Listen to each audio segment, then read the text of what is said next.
domingo, eu peço que você preste muita atenção. Porque as palavras que Ele tem para ti são palavras de vida eterna. Você entende isso? Então, essa pregação, ela vem para colaborar com o teu caminho de santidade, com o teu caminho de salvação. Você entendeu, então, a importância dessa noite para a tua vida?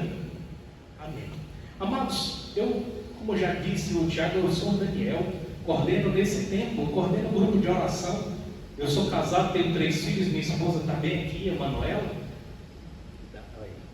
E eu sirvo na renovação há 9 anos, ela serve há mais tempo que eu, e graças à humildade dela, à pequenez, ao exemplo, eu me senti atraído por Jesus a caminhar. Então, a palavra vai dizer que o exemplo da esposa converte o seu marido, e vai dizer isso é Paulo, numa das cartas, e isso aconteceu lá em casa. Porque antes disso eu era aquele que dizia, que história de estar na igreja? Eu não sou carola. Era assim que eu dizia para ela, não era assim, amor? Deus tem misericórdia, já pedi perdão várias vezes a Deus, porque falei umas grosserias dessas, né? Mas, a gente não está aqui para falar de mim, a gente está aqui para falar de Jesus. Eu peço que você não se importe com o ruído da caixa, certo? Vamos concentrar aqui no que Jesus tem para dizer. Quem tem família aqui, levanta a mão. Todo mundo tem uma família, né? Pode ser que já tenha ido para o céu, né? Ou às vezes está até no caminho, mas todo mundo tem uma família, não é assim? Pois pronto. Aí eu pergunto, alguém já teve algum desentendimento em casa? Conflito, uma briga. Às vezes é com o filho, às vezes é com a mãe, às vezes é com a esposa, né? Ou aqui não acontece isso? É só lá em casa? Ixi. Infelizmente acontece isso, né? Infelizmente ou felizmente, Deus é quem sabe. O que eu sei é que durante a nossa caminhada, a gente vai tendo esses desentendimentos e a gente fica frustrado às vezes. A gente às vezes espera, poxa, eu esperava que a Manuela falasse tal coisa, né? Dissesse, não, fizesse um acolhimento. Meu marido, como é que foi seu dia? Às vezes ela não está nem para mim, não é assim? Aí a gente fica assim, meio, poxa vida, né? Meio assim acabrunhado. Não é assim? Acontece com vocês também? Isso é só lá em casa, esse negócio? Às vezes acontece. E aí, o ponto disso é, muitas vezes a gente vai se frustrando, vai se machucando dentro do nosso lar, e aquilo vai virando uma espécie de feridinha. Você entende isso? E se a gente não presta atenção, aquilo vai ficando guardado. Preste bem atenção nisso. E essa mágoa vai tomando uma proporção indevida. E aquilo, quando a gente menos percebe, vai causando a divisão, a separação, o afastamento, a frieza, a indiferença. Tudo aquilo que o inimigo quer, né? Porque Deus não promove nada disso. Então, ao final desta noite, Jesus prometeu restaurar a tua casa, a tua família. Você deseja isso? Sim ou não? Sim. Então, Tiago, o povo, eu não sei, meu filho, você deixou o povo molinho. Quem quer sair daqui com a família restaurada? Diga para mim. Eu quero. Então você precisa abrir o seu coração, sim ou não?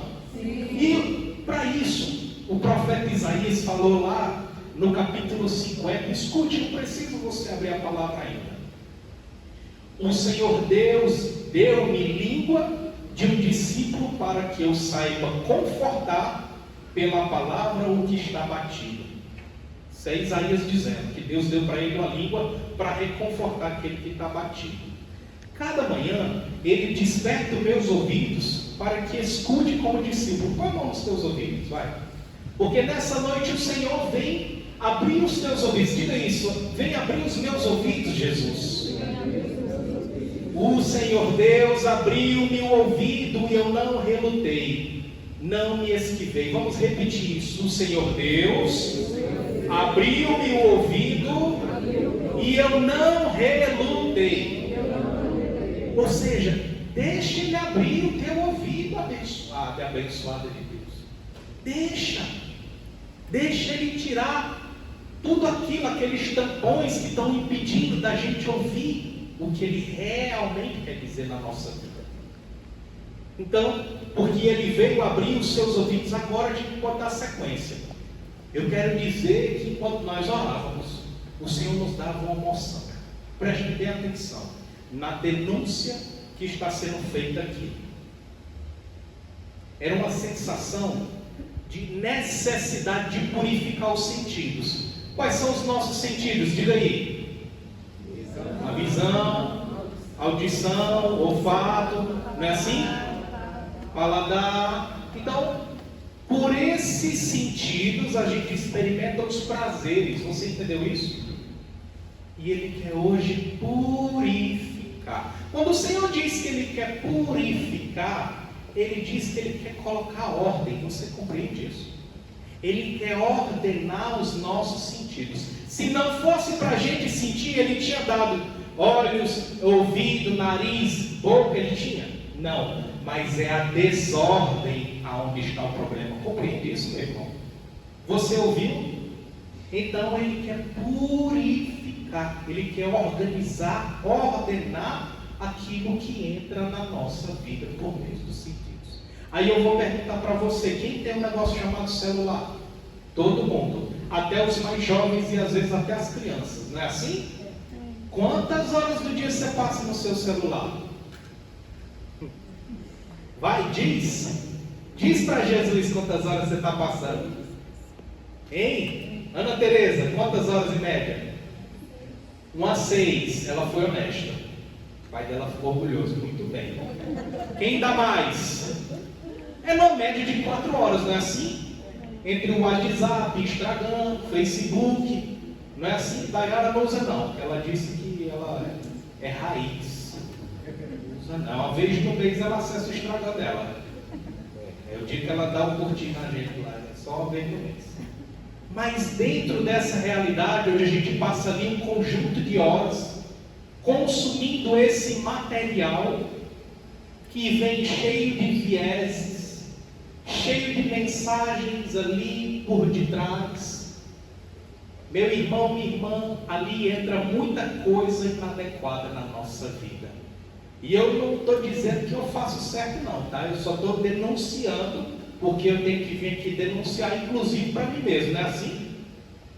Então, se isso está acontecendo na minha e na tua realidade, Deus veio para pôr ordem. Você entendeu isso? Significa que você não pode mais ver o celular?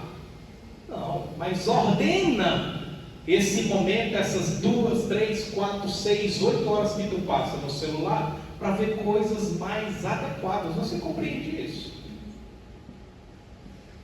Porque, meu irmão, a denúncia consiste no seguinte: tem entrado por nossos ouvidos e nossos sentidos um conjunto de coisas que estão afetando a nossa caminhada espiritual. Você entendeu a denúncia? Sim ou não? Sim. Estão entrando coisas na nossa vida, no nosso pensamento, no nosso coração, que tem deturbado a verdade de Deus. E isso está afetando a nossa espiritualidade, diz o Senhor. Então, você joelha, clama, ora e não sente resposta, porque o teu coração está tão entulhado de coisas inadequadas, de falsas verdades, que Jesus não consegue falar no teu coração e no meu. E nessa noite Jesus quer iniciar esse processo de purificação. Repete comigo: purificação. Então repita assim: Jesus, vai para o teu coração. Jesus, purifica o meu coração. Põe a mão sobre a tua cabeça. Jesus, purifica a minha mente. Põe a mão sobre os teus ouvidos. Jesus, purifica meus ouvidos. Põe a mão sobre a tua boca. Diz: Jesus, purifica a minha boca. E a gente dá sequência aqui. Eu já vou te convidar a refletir no seguinte: lá em Efésios capítulo 5, agora você já pode abrir a palavra em Efésios capítulo 5. Efésios ele fica depois de 1 Coríntios, depois de Gálatas, depois de 2 Coríntios, Gálatas, aí vem Efésios. Fica antes de Colossenses, isso é lá no final, antes de Timóteo. Abra aí Efésios 5.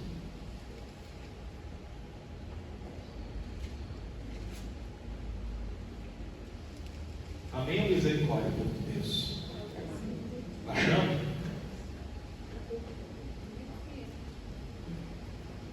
Oi? Quem não tem a palavra certa aí com quem tem, vai dar certo. Então vamos. Efésios capítulo 5. Na minha vai estar ligeiramente diferente, mas você vai ler, na sua vai dar certo. Olha o que Deus vem dizer. Do versículo 6 ao 11. Capítulo 5, 6 a 11. Ninguém vos engane com discursos vazios, pois por causa disso sobrevém a ira de Deus sobre os rebeldes.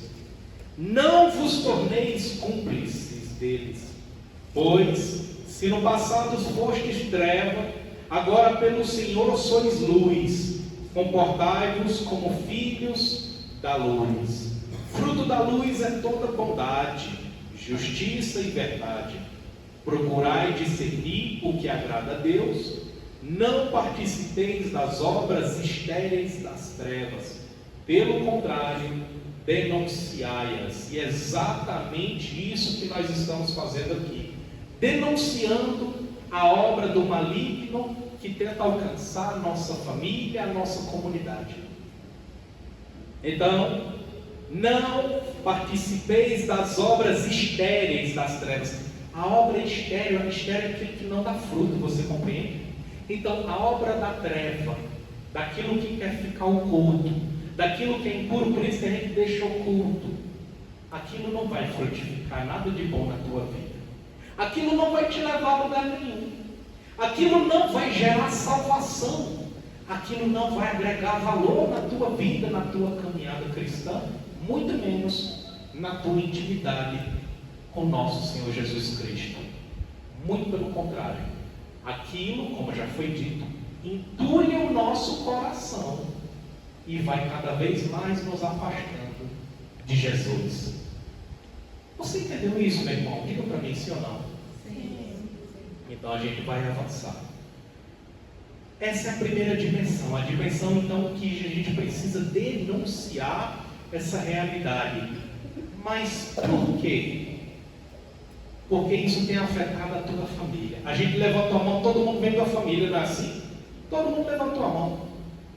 E é exatamente aí que Deus colocava marido distante da esposa, distante dos filhos, e aquilo vai causando um esfriamento, não é assim?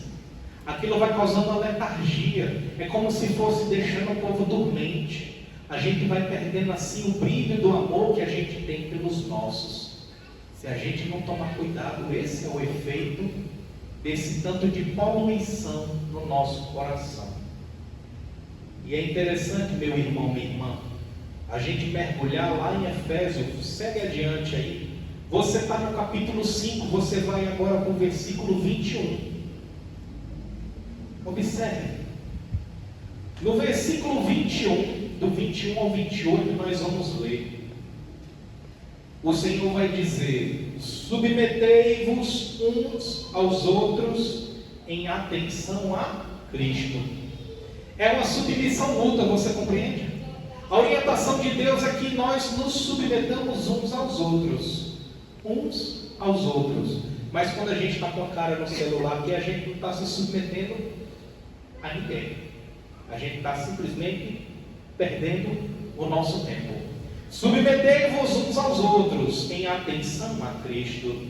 E Ele vai dar orientações aqui muito profundas. Eu quero que você acolha com aquele que tem o ouvido aberto. As mulheres sejam submissas aos maridos, como submissas ao Senhor. Aí na sua palavra pode estar uma fraseologia ligeiramente diferente, mas é isso que quer dizer. Que o papel da mulher é estar submetida, estar sob o comando do seu esposo. Fique tranquilo, nós vamos avançar. Pois o marido é a cabeça da mulher, como Cristo é a cabeça da igreja. Ele é o salvador do corpo. Isso é muito profundo, eu espero que você esteja prestando atenção. Pois, como a igreja se submete a Cristo, a igreja não está submetida a Cristo, sim ou não? Não é Cristo que direciona a igreja, sim ou não? Assim as mulheres ao seu marido em tudo. Agora presta atenção, homens. Cadê os homens? Levanta a mão aí. Tem ali, profeta cá. Varão, cada macho, presta atenção aí no papel do homem. Homens, eita glória, agora chegou a verdade, sabe? Olha, amai vossas mulheres. Homens, amai vossas mulheres como Cristo amou a igreja e se entregou por ela. Ele é amar de qualquer jeito, meu santo? É um amor fraquinho? É um amor violento. É um amor de entrega de vida. Isso não é submissão mútua? Submetei-vos uns aos outros em atenção a Cristo. É uma submissão mútua, meus irmãos. Muitas vezes a gente lê essa palavra e fica ali constrangido, especialmente no tempo de hoje, né, onde tem esses incômodos assim, né, na sociedade, que não pode falar que a mulher tem que ser submissa ao marido. Mas vai dizer a mesma coisa, homens. Você tem que entregar sua vida para a sua esposa. Diga. Não é pelo seu filho, não é pelo seu trabalho, não é pelo seu carro, é pela sua esposa. É profundo, não é verdade? Preste bem atenção, porque não acabou aqui não. Cristo amou a igreja e se entregou por ela, para limpá-la. Observe bem o teu propósito, homem.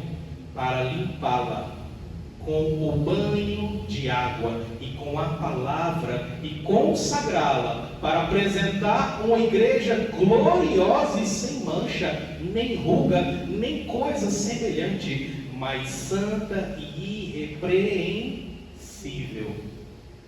É fácil fazer isso? Eu vou repetir, porque eu acho que o povo dormiu no meio do caminho, Dayara. Preste bem atenção na sua missão, homem. A gente precisa, meu irmão, amar nossas esposas, para limpá-la com o banho de água e com a palavra, e consagrá-la para apresentar uma igreja gloriosa, sem mancha, sem ruga, sem coisa semelhante, ou seja, santa e irrepreensível. Os maridos devem amar suas mulheres como ao seu próprio corpo. Quem ama a sua mulher, ama a si mesmo. Ninguém jamais odiou o próprio corpo, mas o alimenta e dele cuida, como Cristo faz com a igreja, já que somos membros do seu corpo. Por isso, aí ele vai continuar: o homem abandonará o seu pai e sua mãe e se unirá à sua esposa, e os dois serão uma só carne. Para Cristo já não existe mais o Sandro e a Dayara, existe um só. Para Cristo não existe Daniel e Emanuela, existe um só. E assim o é para todos aqueles que apresentaram o seu compromisso perante a Deus no sacramento do matrimônio.